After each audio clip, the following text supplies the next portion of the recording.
8 anos depois de os irmãos Wright terem voado pela primeira vez, um avião largou uma bomba.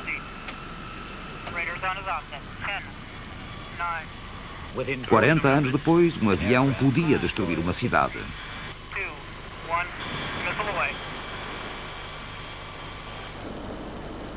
Hoje, pode aniquilar um país.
Este formidável avião é o B-52 americano. B de bombardeiro, o 52º, desde que os Estados Unidos começaram a ter bombardeiros ao serviço na Primeira Grande Guerra. O mais mortífero avião de toda a história. Pode transportar 40 toneladas de bombas convencionais ou uma arma nuclear de 15 megatoneladas. Pode dar a volta ao mundo. É a suprema encarnação do poder aéreo. O bombardeiro estratégico.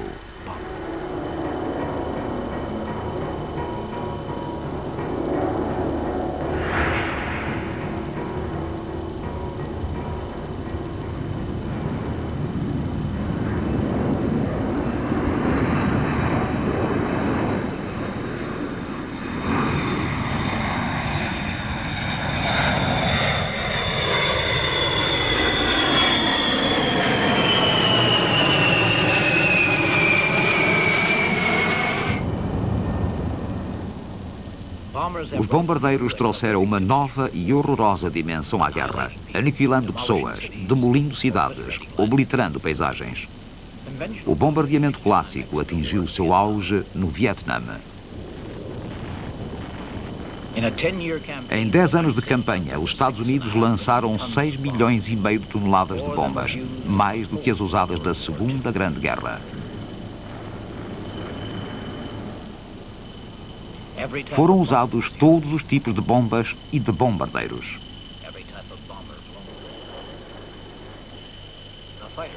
O caça-bombardeiro, chamado pela rádio em apoio das tropas de terra, lançando o seu napalm a poucos metros à frente dos seus próprios soldados.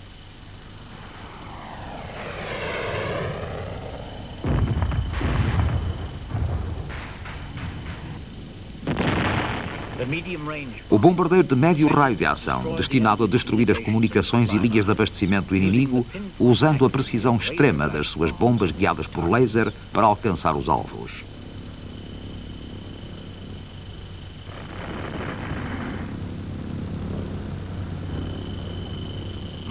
O mais terrível de todos, o bombardeiro estratégico B-52.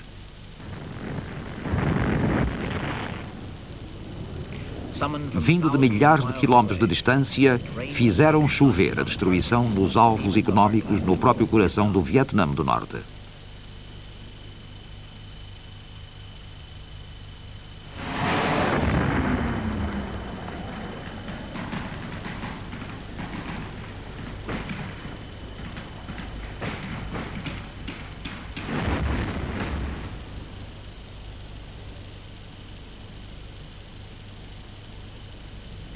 Os efeitos desse bombardeamento nas suas vítimas foi terrível.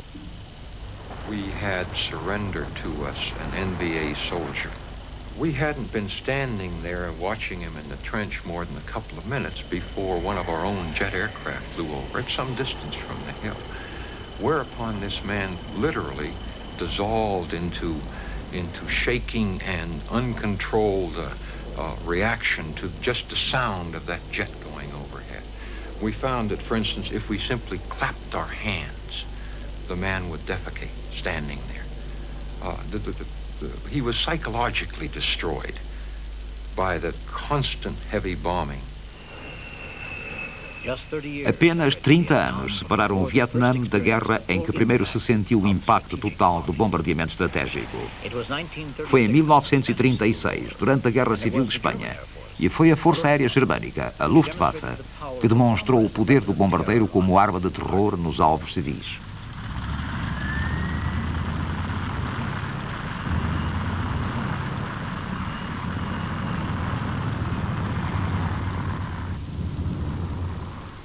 Em 14 de agosto de 1936, a Luftwaffe lançou uma série de ataques aéreos que iriam mudar os factos da guerra.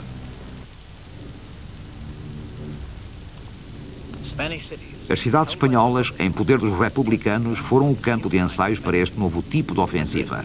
Madrid foi o primeiro alvo.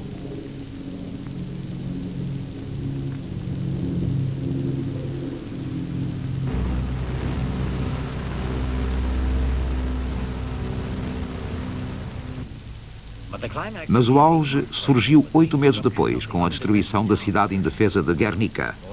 Mais de 1.500 pessoas foram mortas no bombardeamento. Os ataques aéreos chocaram o mundo inteiro. Surgiu uma maneira devastadora e aparentemente irresistível de fazer a guerra.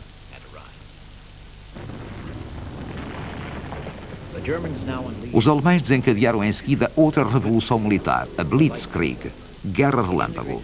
Integrava a infantaria, blindados e aviões num assalto combinado. Havia nela uma nova tarefa para o bombardeiro: apoiar os soldados enquanto avançavam.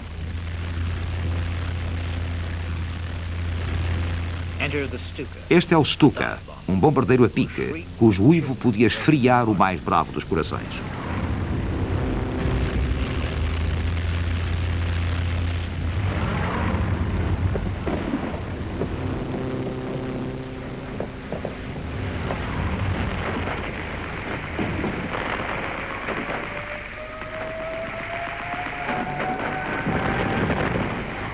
And in the Blitz war, troops must be moving. And the armed spearheads, if they run into an obstacle which they couldn't overcome, then the Air Force had to send a squadron or a group of Stukas.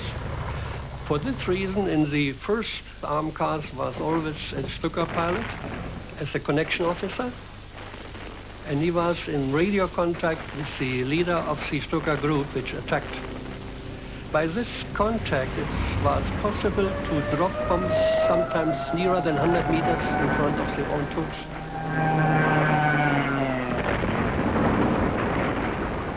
I think you have to be cool to do it. And if you cannot be cool under these conditions, you might be a nice fellow, a good pilot otherwise, but not for this special job.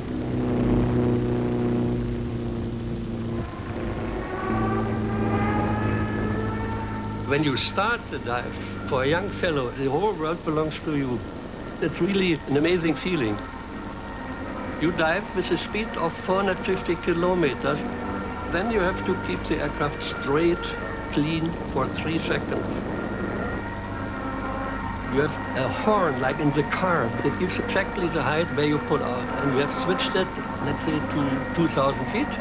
And it yells, then first to drop the bomb and pull out.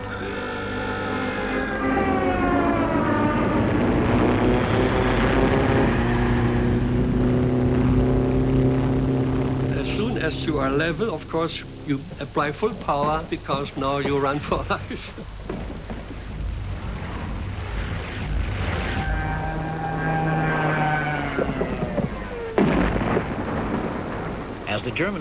Quando os exércitos germânicos começaram as suas invasões, Guernica foi repetida através da Europa. O centro de Roterdão foi arrasado num ataque aéreo devastador. 5 horas depois, o governo holandês rendeu-se. Foi o momento de triunfo dos bombardeiros. Parecia que agora nada os podia deter. Tudo quanto restava entre os conquistadores exércitos germânicos e a vitória completa na Europa era a Grã-Bretanha. Hitler deu a Göring e à sua Luftwaffe uma nova tarefa: preparar o caminho para uma invasão através do Canal da Mancha. O que ele então precisava não era de uma força aérea para o apoio ao exército, mas uma que pudesse alcançar e destruir os principais alvos estratégicos britânicos. A base desses ataques aéreos era o bombardeiro que dera provas em Espanha, o Heinkel 111. Pequeno, pelas normas posteriores, tinha 4 tripulantes, transportava 2 toneladas de bombas e tinha um raio de ação de 800 km. Até ao fim da guerra, a Luftwaffe usou 6.500 aviões desse tipo. Die 111 war für uns alle, für jede Besatzung. The Heinkel 111 was for all of us, every crew that flew it, a kind of life insurance. The machine was reliable, good-tempered, was easy to fly. Anyone else in a Junkers 88, for example, or any other more complicated plane, would have had more worries than we did in a Heinkel 111.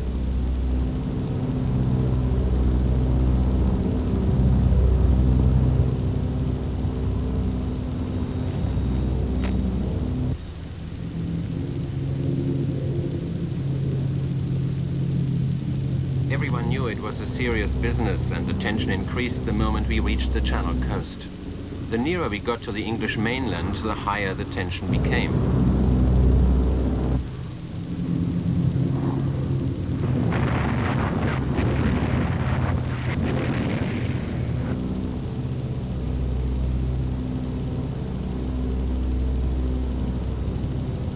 No one spoke much. One simply said, right, right, right, or left, left, left. Hold steady. Now I'm ready.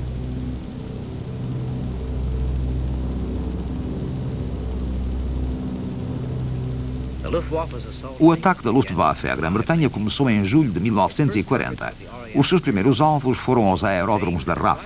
O objetivo era o de privar os britânicos da sua principal linha de defesa contra os bombardeiros. Mas a Força Aérea Germânica enfrentava agora uma situação nova. Tinha de enfrentar alvos defendidos muito longe das suas bases. Pela primeira vez, os bombardeiros viram-se perante a persistente resistência dos caças. Assim começou a Batalha de Inglaterra.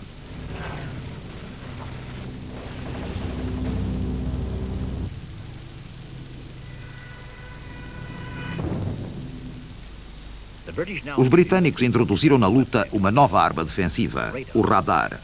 Um dispositivo que, transmitindo ondas de rádio e captando os seus ecos, podia detectar objetos sólidos à distância. Com o radar e outras inovações eletrónicas, os defensores britânicos podiam determinar a localização, o número e o raio de ação dos bombardeiros atacantes. E a correr então com os seus caças no momento mais eficaz.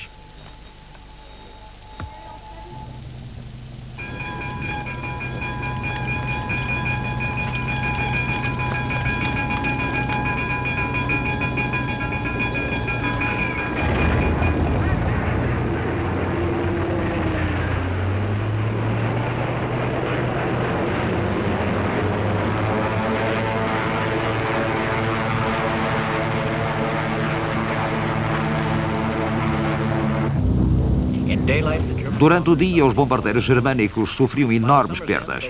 No fim do verão, ainda não tinham quebrado as defesas britânicas. O bombardeiro sofrera a sua primeira derrota.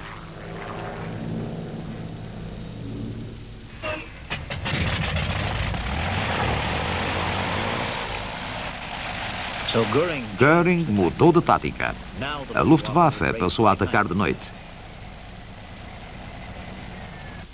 A escuridão oferecia uma maior segurança aos bombardeiros atacantes, mas também criava problemas. Como se podia encontrar um alvo com as luzes apagadas durante a noite num país desconhecido?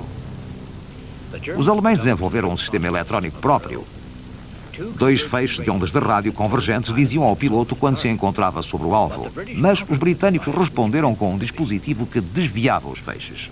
Suddenly we couldn't hear the beam anymore, and when it came back, we found we were 17 degrees off course.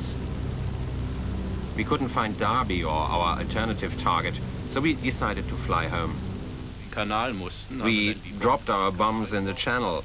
Landing with bombs is no life insurance. And so the whole raid, as it is so beautifully put in airman's jargon, has gone down the trousers, was a washout. A 7 de setembro começaram os ataques contra a capital da Grã-Bretanha. O Blitz durou 76 noites, mas não desanimou a população. O bombardeiro sofreu outra derrota, como o correspondente americano Quentin Reynolds disse ao mundo. From the clouds, hell was let loose. I saw the magnificent work of your grand firemen and ARP people. All honor to them. As the flames roared, Londoners set their teeth and took it on the chin. But it wasn't a knockout. It gave birth to a grim determination that the Germans should pay dearly for such destruction.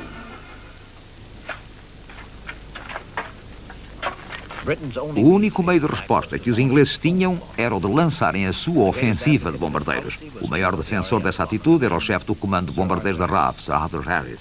The Nazis entered this war under the rather childish delusion that they were going to bomb everybody else and nobody was going to bomb them.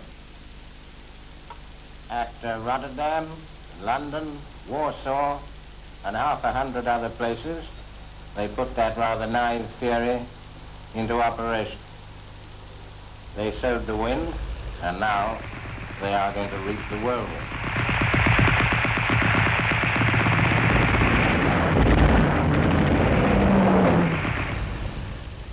O Lancaster foi o bombardeiro britânico que levou a ofensiva até ao Terceiro Reich. Tinha 6 ou 7 tripulantes e estava armado com 8 metralhadoras. Com uma carga de bombas de 10 toneladas, podia voar até ao coração da Alemanha e voltar. A RAF aprendera através de uma experiência sangrenta quanto eram vulneráveis os bombardeiros com armamento ligeiro, de modo que o Lancaster estava eriçado de armas formidáveis concebidas para bater os caças alemães e esmagar as defesas germânicas. When the Lancaster came along, you felt that at least you were going to survive and also be effective against the enemy. You had this backfiring of the exhaust, the bang-bang of the thing as it turned over, and then this enormous surge of power as it picked up.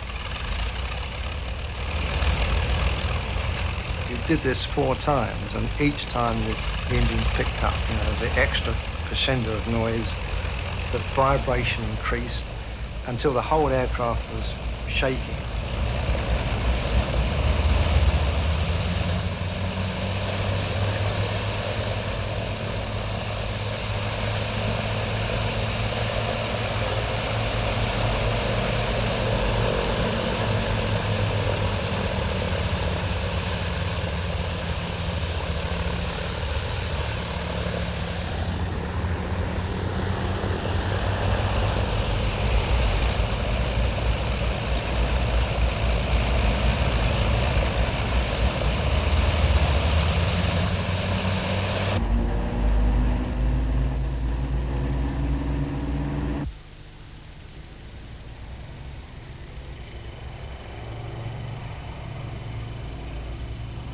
And the thing began to gather speed, and the whole thing was absolutely vibrating with power. If you put your hand on the metal, it felt as if it was hot. It was zinging. 2,000 horsepower practically in each engine. That's the sort of power that's running through the frame. And you knew you had to get everything out of the aircraft to get it over the end and up into the air. Because we had such tremendous loads. We took 14,000 pounds of bombs to Berlin.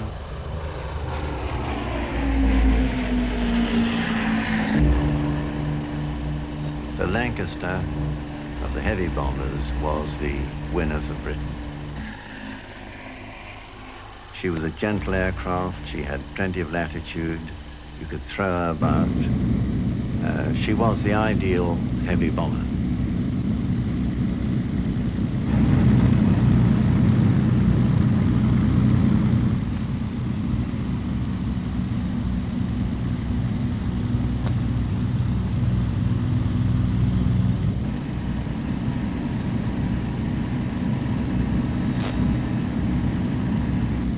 Embora muito resistente, o Lancaster era vulnerável quando estava para além da proteção dos caças de curto raio de ação. We tried bombing in daylight and it was impossible. You couldn't get through the fighter defenses. It was suicidal. We had to bomb at night. And the moment you bomb at night, you lost your accuracy. So there came the moment when either we stopped the offensive or went to area bombing. O bombardeamento de área significa cidades inteiras em vez de alvos específicos. Uma decisão que se tornou controversa depois da guerra, mas que, para o povo britânico, na sua hora mais negra, era a única maneira de responder. Uma resposta adequada ao Blitz.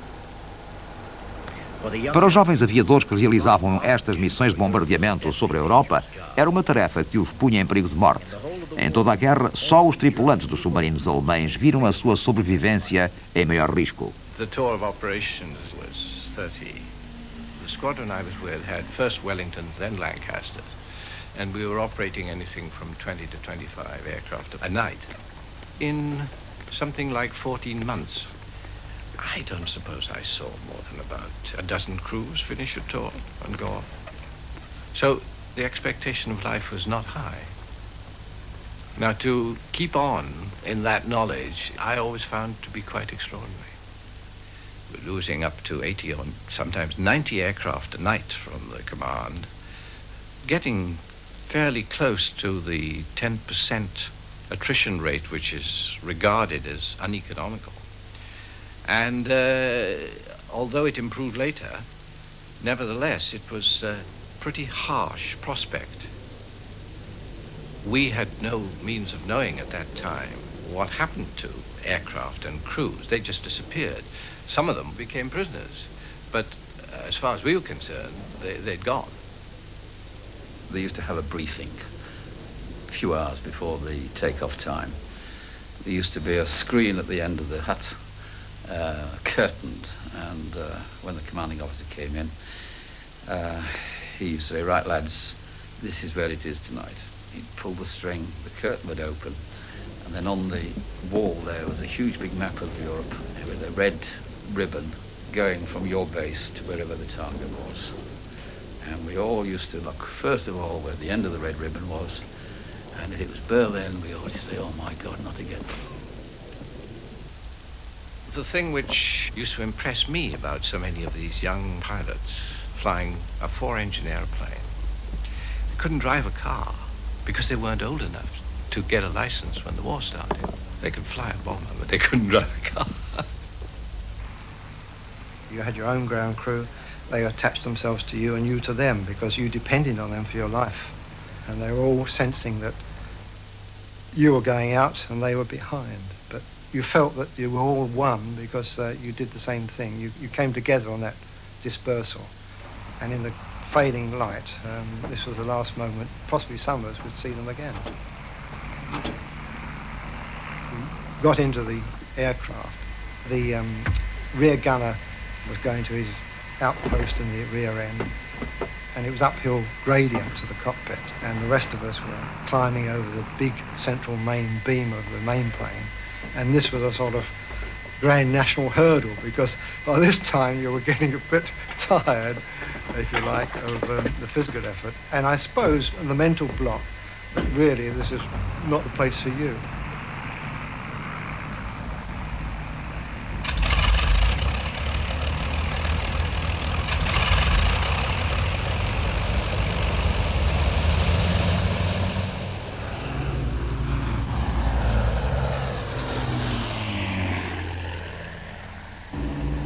Once you'd gone into the sky, you were virtually on your own.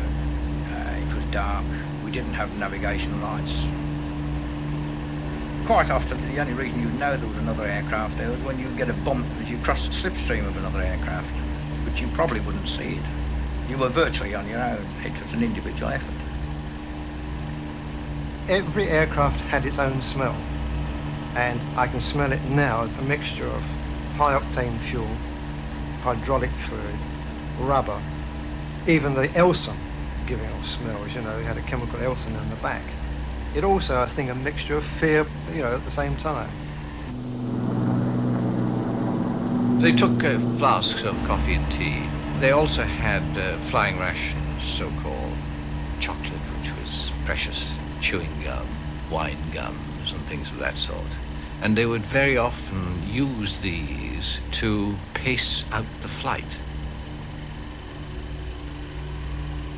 You could see growing on the horizon this big cauldron of light, with lights flashing, intense white light of the buildings burning, the splash of the incendiaries going down, the pinpoint of lights which were denoting bombs going off, and the constant flash of the anti-aircraft fire. So you got this effect of terrific pyrotechnic display, which was silent, like very slow film being unrolled beneath you. The whole thing doesn't seem to be getting closer. And you think, by God, for God's sake, we're sitting here. And you're waiting to get those bomb doors open to get rid of the load and pull up and pull out. So you're just sitting there like a big goose for the fighter to pick you off. The only feeling that you've got is you're in the herd and you hope somebody on the outside of the herd is going to get picked off and it's not you, so they might be satisfied. You see people opening the bomb doors, and you see people in front, their bombs leaving. A load of incendiaries, which are carried in a long container in the bomb bay, tumble in there like matchsticks.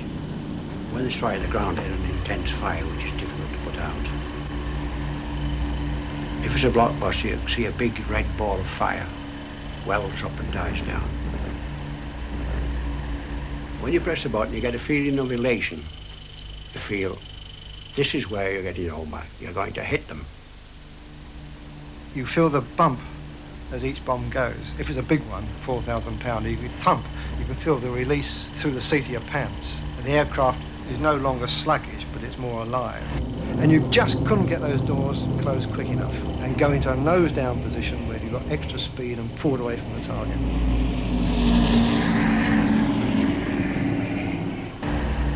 It was a great feeling to cross that coast, and you could see the friendly fields and hedges if it was coming dawn, and the familiar approaches to the airfield. And as you were approaching, you could hear the girl in the tower, and you called her up, and you got the acknowledgement. And it could possibly be the girl that you dated the night before. But you have a sense of well-being, or homecoming, if you like. They had petrol flares, and it was very misty, big tallow oil cans. It looked like Dante's Inferno with these long streamers of flame going up, and the smoke was coming off them. But it did create the heat in a misty atmosphere, or a foggy one, to lift it that much that you could get in underneath it.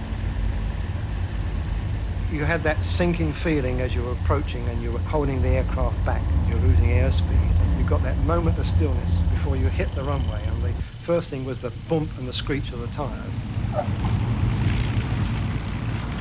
I don't know whether the screech was the tires or everybody going, you know, at the last minute, we're here.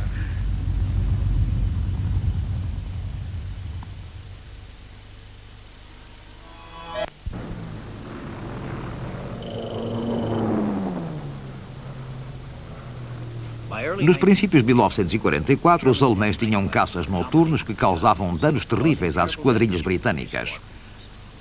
Num raio de Nuremberg, 108 bombardeiros foram abatidos.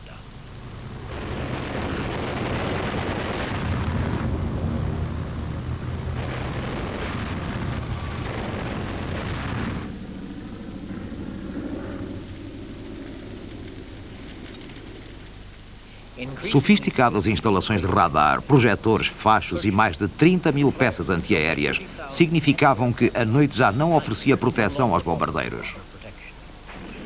A ofensiva britânica fraquejou. Só com a supremacia aérea dos aliados sobre os céus germânicos iria readquirir o seu ímpeto.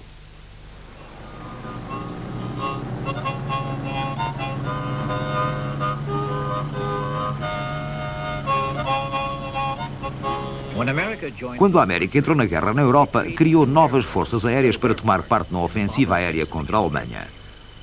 Os comandantes americanos apostaram no bombardeamento de precisão com o inerente risco das operações diurnas. Para começar, as suas tripulações estavam muito pouco preparadas para a espécie de batalha em que iam entrar, como um dos seus comandantes, Curtis LeMay, depressa compreendeu.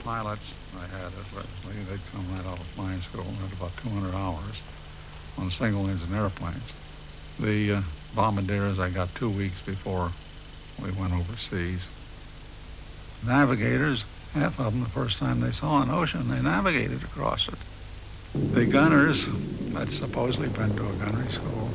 They'd never shot a gun from an airplane. We never flew formation until we got to England. It was a complete debacle. They just couldn't do it. The B-17. O B-17.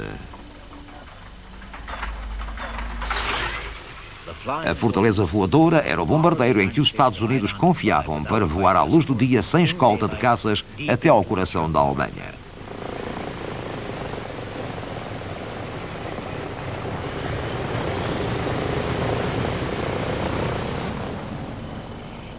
Transportava metade da carga de bombas de Lancaster e voava a 7.500 metros de altitude, mas era fortemente blindado e armado com 11 metralhadoras. The B-17 was a very strongly built airplane. It had the old DC-3 engine in it. It had 4 of them. That engine had been around a while, had been pretty thoroughly tested. And, you know, you had to take a direct hit in it to knock it out, or cut a fuel line or something of that kind. Now, the airplane was slightly underpowered, but it was a good engine.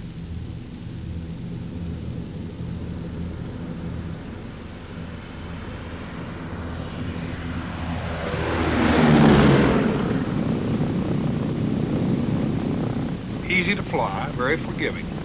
It had a big, thick wing on it. I saw one torn off because the airplane was in steep dive, and the wind force tore it off. I never saw a wing blown off an airplane the whole war. These airplanes took lots of bullets and a lot of shrapnel and survived. We took a direct hit in the number 2 gas tank over Lille. It ended up with a hole that was probably 6 feet by 6 feet, completely through the wing. You could have dropped the desk completely through the wing of the airplane. The fire was so big, the tail gunner could not stay in the tail. It got so hot from the gasoline burning. And we couldn't feather the propeller. And yet we flew the airplane back and landed it with no trouble. We did not have enough guns on the airplane. We had a real problem in trying to defend ourselves in the sky. Even though we had the famous Flying Fort with a lot of machine guns, we didn't have enough.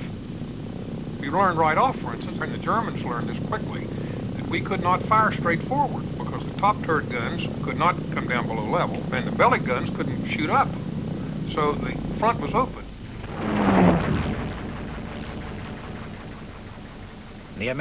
Os americanos, tal como os alemães e os britânicos antes deles, sofreram grandes baixas nas ações diurnas, mas suportaram-nas, até que a chegada dos caças de longo raio de ação aliados lhes deu proteção de que necessitavam. All of the men on the air crews were volunteers. Nobody could be assigned flying duty. They had to volunteer first. Many of us might have changed our minds had we had better foresight and had anticipated the flak, the fighters, some of the tougher raids like Berlin, Hamburg, and Munich. We never knew any of the crews because they were just planes going by in the morning on a mission. And we'd go outside the hangar, watch them go by. Once in a while, wave to one of the pilots if he'd wave back. I know I was saying a prayer, and I'm pretty sure the rest of them were saying it. They didn't say they were. But if you talk to them today, they were saying, yes, we did.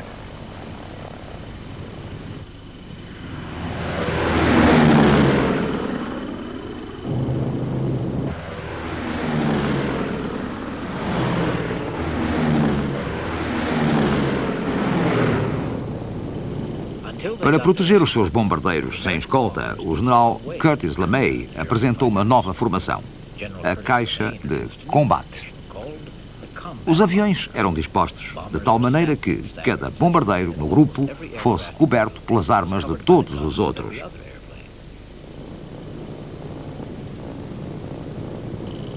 Flying at high altitude, particularly depending upon the humidity in the air, you would get contrails coming off the engine, the condensation of the exhaust.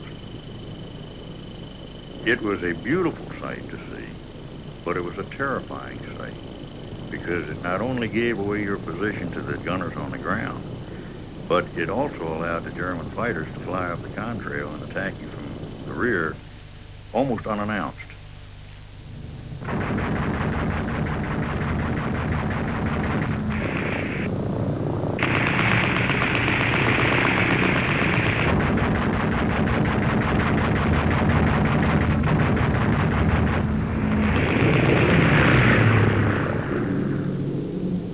participated in one of the 1,000-plane raids, and seeing the number of airplanes in the sky at one time was just appalling. It was absolutely fantastic. There were planes all over the sky, as far as you could see, wave after wave after wave of planes.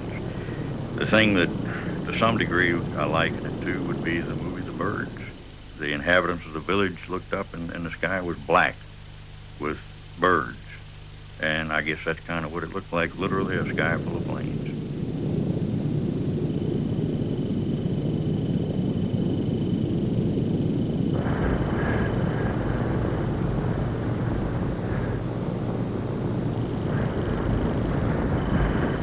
Anti-aircraft, it's scary looking. When shells explode right near your aircraft, you can hear the fine shrapnel hitting the airplane. And it's just like hail on a tin roof. The next 3 shots, it's going to be right with you, maybe into Bombay. Seeing it explode, and they had different colors. They had red and green, and they had some purple. And that stuff is scary looking, and I was scared. No question about it. You see ACAC going off just outside your window. You don't see people on the ground. But somebody shot that ACAC up there. So you really don't see people. And the force you set from it's what you do.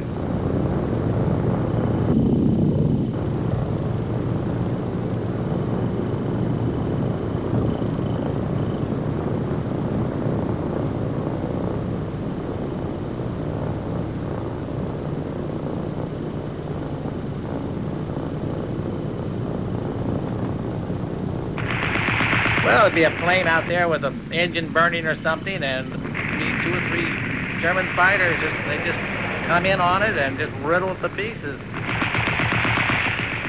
The German fighters would normally attack the full group. They didn't wait for cripples, but if there was a cripple in the area, he was really fair game. B-17, right next to us, got a shell. First time I'd seen one go down, and it spun off to the left. And the parachutes began to come out of it. 1, 2, 3, you're counting. You're trying to count to 9. And everybody's counting, but you don't realize, you think you're the only guy counting. And as the parachutes came out, you count them off as safe, safe, safe.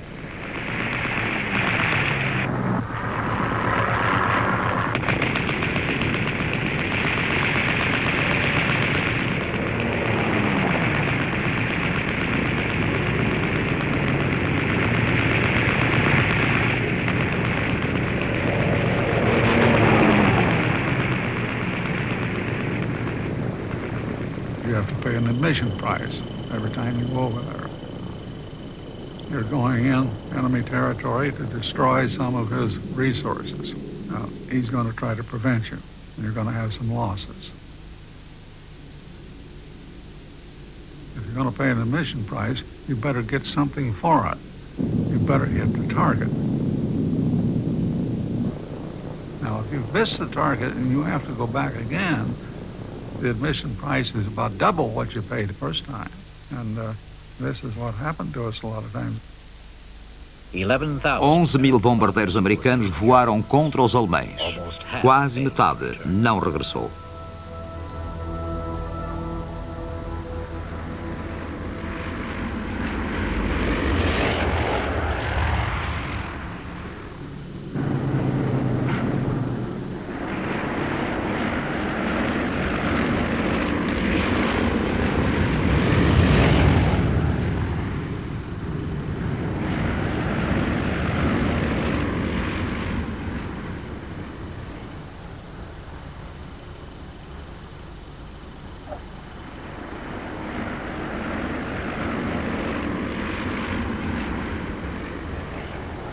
Some of the planes that came back really shook the crews up in the hangar.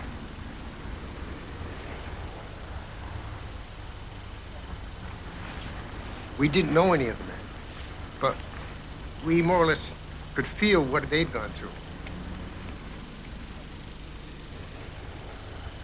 we didn't expect was to get into a plane and maybe have to clean up the blood of some poor fellow that got shot up, or find pieces of clothing.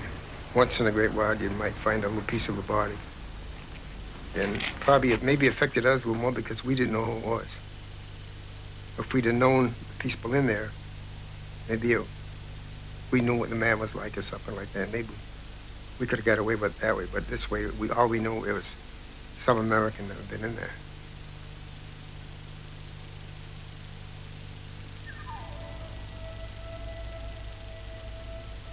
All I can say is losing a friend was the hardest part of this war.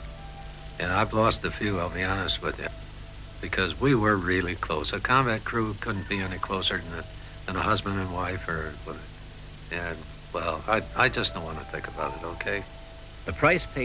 O preço pago em vidas de aviadores durante a ofensiva dos bombardeiros aliados foi enorme.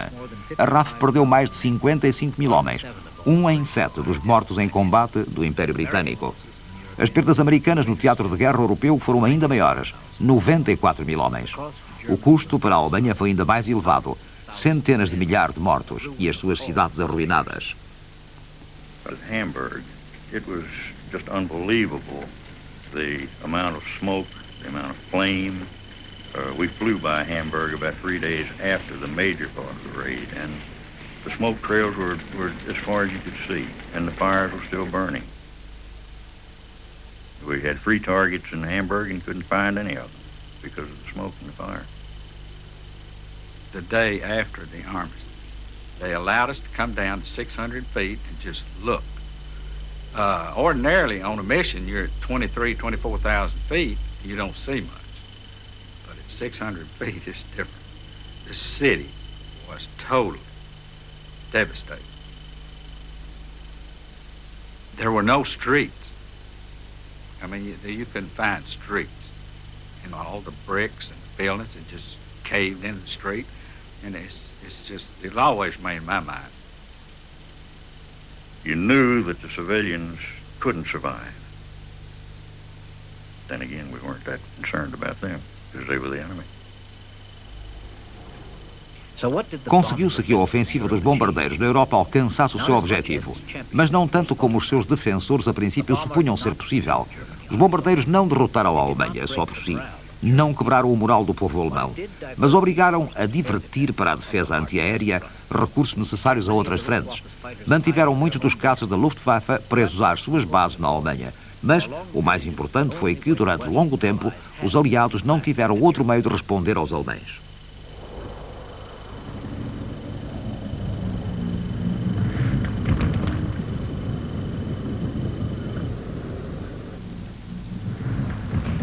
Na Guerra do Pacífico, os bombardeiros americanos enfrentaram um problema diferente. Até 1944, o Japão estava fora do seu alcance. Estava demasiado longe, mesmo das pistas escavadas apressadamente no terreno desolado das Aleutas, as ilhas que se estendem através do norte do Pacífico. Mas depois veio a tomada das ilhas mais próximas do Japão, como as Marianas, e por fim pôde iniciar-se uma grande ofensiva de bombardeamentos. A chave deste assalto aéreo foi um bombardeiro completamente novo, a Super Fortaleza B-29.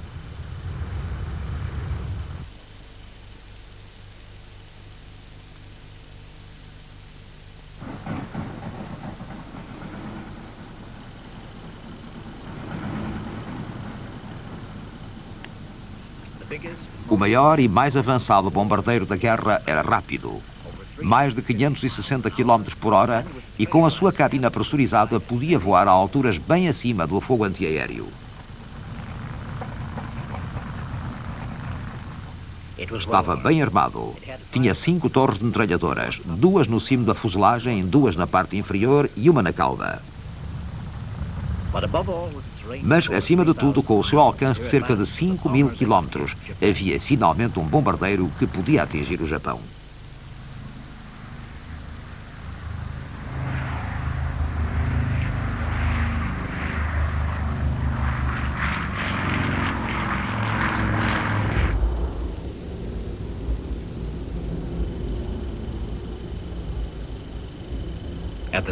No começo da ofensiva, as superfortalezas usaram as mesmas táticas empregadas na Europa. Voavam sem escolta de caças. Mas as nuvens, comuns no Japão, escondiam os seus alvos e limitavam os danos que eles podiam infligir. Mais uma vez, as perdas eram terríveis. Cada missão perdia 6% dos aparelhos. Estatisticamente, nenhuma tripulação podia esperar sobreviver a um turno de 25 sortidas.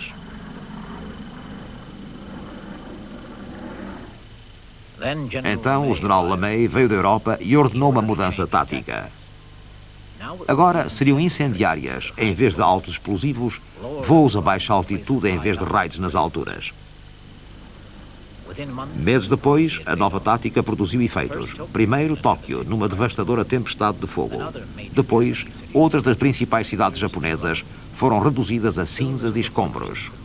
Não tardou que as superfortalezas pudessem cruzar à vontade os céus do Japão, destruindo sistematicamente a base industrial do país. Nos meados de 1945, os bombardeamentos estratégicos tinham posto o Japão de joelhos. Foi um par de B-29s que lhe deu o golpe final. Em 6 de agosto de 1945, um B-29 chamado Enola Gay, do nome da mãe do comandante, descolou das Ilhas Marianas.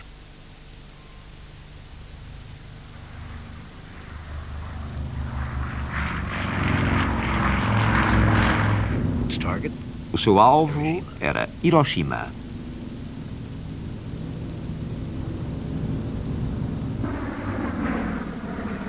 A sua missão: largar uma bomba atômica.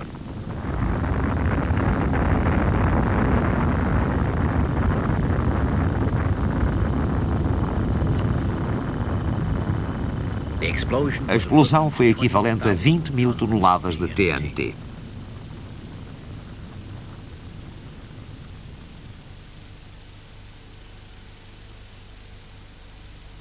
Destruiu o centro da cidade, matando de imediato 78 mil pessoas. 3 dias depois, uma segunda bomba atômica foi lançada em Nagasaki. Era o máximo possível quanto ao bombardeamento de terror. 6 dias depois, o Japão rendeu-se.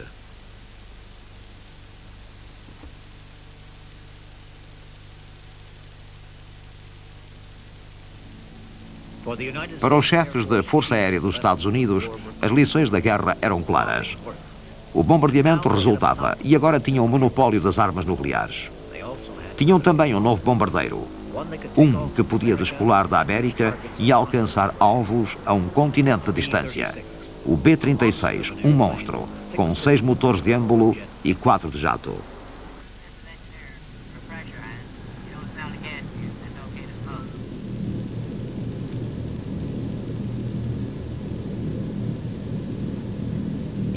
Dentro do aparelho havia conforto e espaço nunca sonhados pelos aviadores da Segunda Grande Guerra.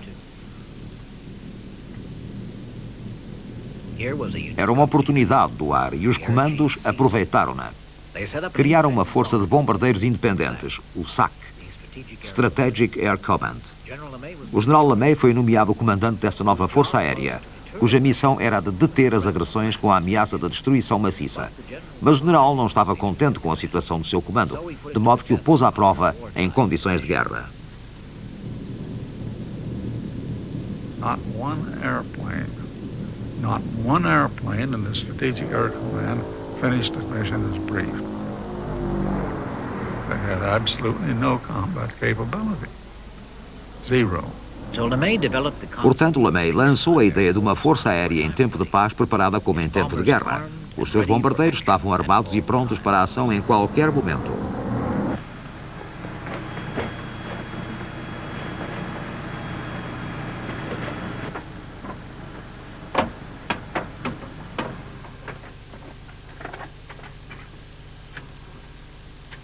Hey, brakes are set, batteries on, interphones on, stand by to start in.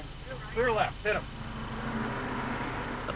O bombardeiro que desempenha esta missão para o Comando Aéreo Estratégico é o B-52, um aparelho que já tem uma vida operacional de 30 anos. The B-52 has been around for a long time. It was a magnificent airplane back in the 50s when it came out. We were in awe of it. I think we're a little less in awe of it, but it's still a magnificent airplane. The first time I walked up to one, it did seem almost too big to fly. I have to admit that there are times during flight I look out at the wings when we're just cruising along, and I really do wonder what keeps it up there. Over the years, we've shored up the wings, we've improved its engines, we have improved its avionics capability immeasurably. We have kept it flying, and it's served us well.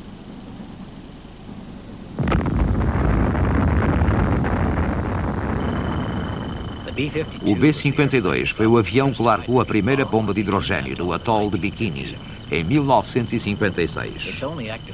O seu único serviço ativo foi no Vietnã. Encontrou ali alvos definidos. Mesmo com os Estados Unidos no domínio dos céus, este bombardeiro, como os seus antecessores, era vulnerável. A nova ameaça eram os mísseis. When we started using it in and around Hanoi in December of 1972, we had to accept some losses. And that, of course, showed to us that at high altitude, in a surface-to-air missile defended area, that we were going to be taking some hits or some losses and losing some aircraft. E assim construiu-se o B-1, a resposta da Força Aérea Americana ao problema de encontrar um bombardeiro que possa penetrar as defesas inimigas. É o mais dispendioso bombardeiro até hoje construído. Dispendioso dado o desenvolvimento extremamente avançado da sua aviónica. 2 toneladas de sistemas eletrónicos para interferir o radar do inimigo. E mais ainda para procurar o alvo. 2 dos seus 4 tripulantes são operadores de sistemas eletrónicos. 8 mísseis nucleares ou 84 bombas convencionais são a sua carga. A sua forma foi concebida para reduzir a visibilidade no radar. O B-1 pode voar a 960 km por hora, 60 metros acima do solo. O máximo possível num bombardeiro estratégico. Tem uma tarefa difícil e temerosa, mesmo que todos os seus sofisticados sistemas eletrónicos funcionem. Muitas pessoas, recordando-se dos bombardeiros anteriores, pensam que tal não será possível. E é por isso que o Comando Aéreo Estratégico conserva os seus B-52 até ao fim do século.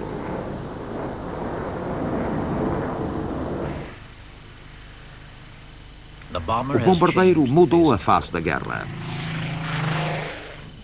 Fez de cada rua e de cada aldeia uma linha da frente. Trouxe a destruição em massa numa escala sem paralelo. Apesar das afirmações dos seus primitivos defensores, não ganhou guerras só por si. Mas tão espantoso é o seu potencial que continua a ser a mais formidável arma de que se pode dispor.